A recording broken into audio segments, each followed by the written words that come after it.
Dans un secteur où la précision et l'innovation vont de pair avec la responsabilité de sauver des vies, la mise à jour des connaissances et les compétences devient une nécessité impérieuse, tant pour les professionnels impliqués que pour la qualité des soins aux patients. Les ateliers de formation du 14 au 16 février 2025 à l'intention de plus de 200 professionnels de santé s'inscrivent dans cet esprit.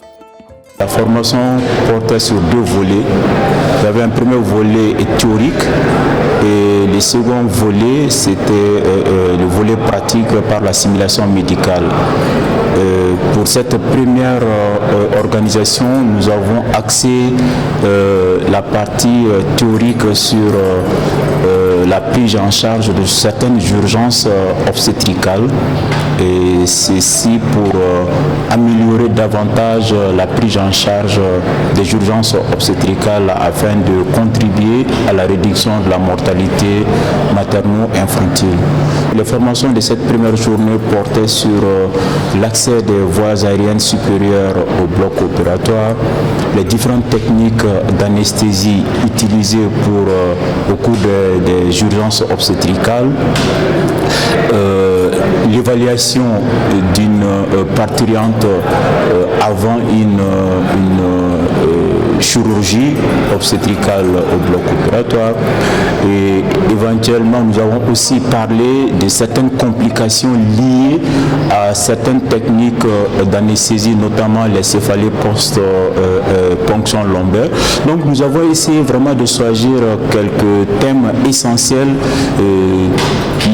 qui sont des thèmes d'actualité auxquels les uns et les autres sont régulièrement confrontés. Et ça, c'était le premier jour hier. Aujourd'hui, c'était la partie pratique par la simulation. De la mise à jour des connaissances à l'adoption de nouvelles pratiques, en passant par l'impact sur la relation entre le patient et les soignants, la formation continue insuffle une dynamique d'amélioration continue. Nous avons eu l'occasion de simuler des cas réels, de pratiques individuelles et pratiques collectives, et comme la gestion des hémorragies par exemple, gestion périopératoire d'une césarienne en équipe qui va faire intervenir les médecins anesthésistes, les infirmiers anesthésistes, les gynécologues, et autour des scénarios bien montés. L'apprentissage par la simulation va permettre de créer des scénarios réalistissimes des situations de guerre et de pouvoir montrer aux apprenants qu'est-ce qu'il faut faire. Et c'est excellent dans ce genre de situation qui ne peuvent pas se reproduire dans la vie réelle. Donc nous les reproduisons ici et c'est très intéressant. La formation continue offre aux professionnels de la santé les outils nécessaires pour maintenir leurs compétences au plus haut niveau, tout en intégrant les dernières avancées médicales. Ceci est d'autant plus crucial compte tenu de l'évolution rapide des technologies et des traitements. Nous sommes porteurs d'un projet qui s'appelle SELF, Surgical Learners Platform. C'est une plateforme de chirurgie qui permet de faire la chirurgie de manière modulaire.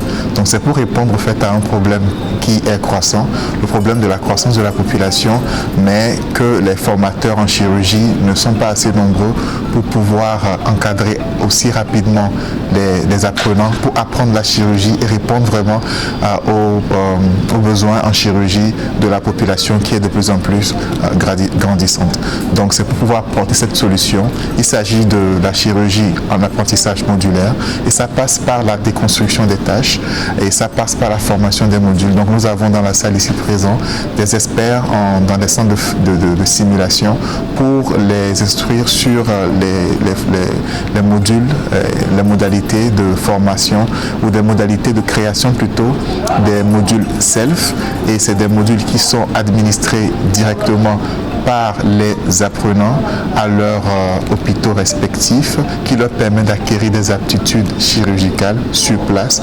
Et ces aptitudes sont assez fidèles, qui sont pratiquées d'abord sur les simulateurs et qui sont assez fiables pour les transférer directement en salle d'opération.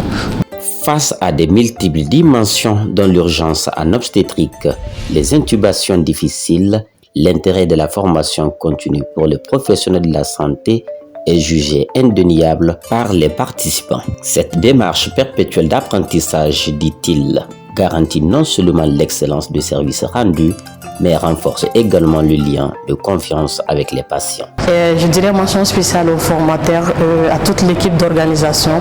J'encouragerais à d'éventuels ateliers de formation et surtout ne pas limiter qu'aux infirmiers et infirmières, mais qui parlent de travail de groupe en obstétrique, parlent aussi des chirurgiens, de leur inviter plus ensemble un changement de comportement pour tous.